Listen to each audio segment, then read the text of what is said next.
You have to understand that usurers, people who lend money at interest, are your greatest enemies.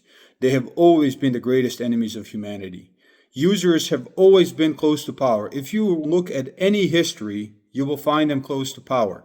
Usurers are the ones who prefer centralized power because they can loan money to centralized power and gain the right to take money from people at interest. This is called tax farming. If you want to learn about tax farming, you can Google it. You can talk to ChatGPT about it.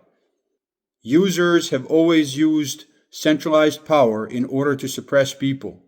So the centralized power was an appearance of power where the real power was the usurers.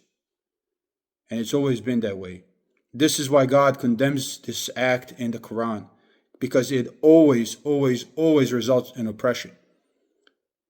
If you want to consider what Thomas Jefferson wrote about having to provide funds for ideas you abhor being exactly tyranny, that is tyranny. Financial tyranny leads to political tyranny. So when your government borrows from usurers, they are borrowing in your name, and your government, once it gains power, will suppress you to give their handlers, their usurers, your money. You will be enslaved. Because again, by the standards of the founders of America, being forced to pay money is tyranny. You are no longer free. This is why God forbade usury.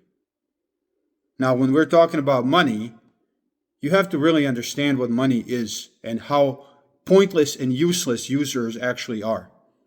Money doesn't build industries. Money doesn't fight wars. Money doesn't build buildings. Money doesn't do anything. Human beings do those things.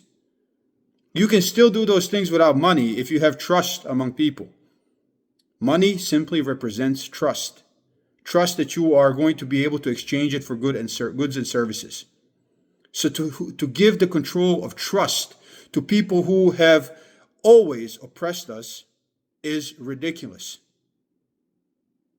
People who practice usury should not be accepted in society.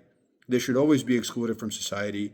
And this is why God forbids acceptance and giving of usury in all religions. All of them. For this reason.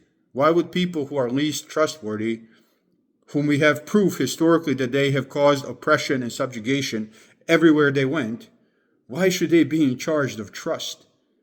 Money is a social tool that does nothing other than represent trust.